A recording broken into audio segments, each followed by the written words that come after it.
Hello শিক্ষার্থীরা, math ল্যাবের পক্ষ থেকে সবাইকে শুভেচ্ছা অভিনন্দন। আমি শহীদ স্যার আরো একটি নতুন এমসিকিউ নিয়ে হাজির হয়ে গেছি তোমাদের সামনে। দেখো, এই এমসিকিউটা খুবই গুরুত্বপূর্ণ। সমবাহু ত্রিভুজের প্রত্যেক বাহুর দৈর্ঘ্য 6 সেন্টিমিটার হলে আমি একসাথে তিনটা অপশন দিয়েছি, কারণ একটা এমসিকিউ করলে যেন তিনটা হয়ে যায়। ত্রিভুজের উচ্চতা বা মধ্যমা দৈর্ঘ্য নির্ণয় করো, ত্রিভুজের পরিসীমা কত, ত্রিভুজের ক্ষেত্রফল কত। ওকে, খেয়াল করো শিক্ষার্থীরা, একটি সমবাহু ত্রিভুজ। ওকে, এই মনে করে একটা সমবাহু ত্রিভুজ আঁকলাম, নাম দিলাম এ বি সি। প্রত্যেক বাহুর দৈর্ঘ্য এখানে বলে দিয়েছে 6 সেন্টিমিটার। এখানে উচ্চতা বলেছে বা মধ্যমা, তাহলে আমি এই বরাবর যদি এখানে লম্ব টান দিই, এটা উচ্চতা বা মধ্যমা। এখন এই 6টা যদি সম্পূর্ণ হয় তাহলে 2 ভাগ করলে এটা 3 ওকে, এইখানে কিন্তু এটা একটা লম্ব, লম্ব হলে একটা সমকোণ তৈরি হয়, তাহলে এটা পিথাগোরাসের সূত্র হয়ে গেছে। তাহলে পিথাগোরাসের সূত্র হলে এটা অতিভুজ, আর এটুক ভূমি, আর এটা লম্ব বের করতে হবে। তাহলে যদি আমি এই লম্বটা বের করতে চাই, এটা নাম দিলাম ও এম এম। তাহলে এ এম সমান সমান রুট ওভার, তাহলে অতিভুজ স্কয়ার মাইনাস ভূমি স্কয়ার।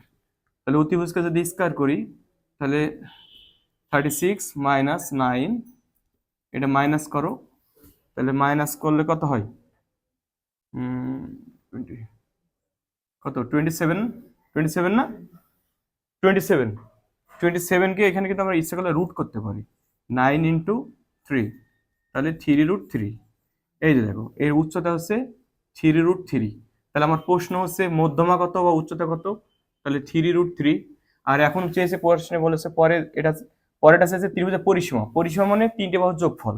তাহলে এই সিক্স যোগ করলে কত, এই তো 18। এটা একবার সহজ পরিসীমা।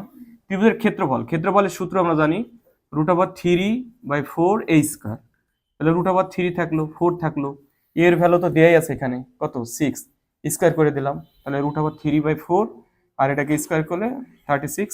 এটা যদি আমরা কাটাকাটি করি 9, তাহলে 9√3, তাহলে এই পুরাটার ক্ষেত্রফল হলো 9√3। এই তো। তো আশা করি শিক্ষার্থীরা বুঝে গেছো, সবাইকে ধন্যবাদ।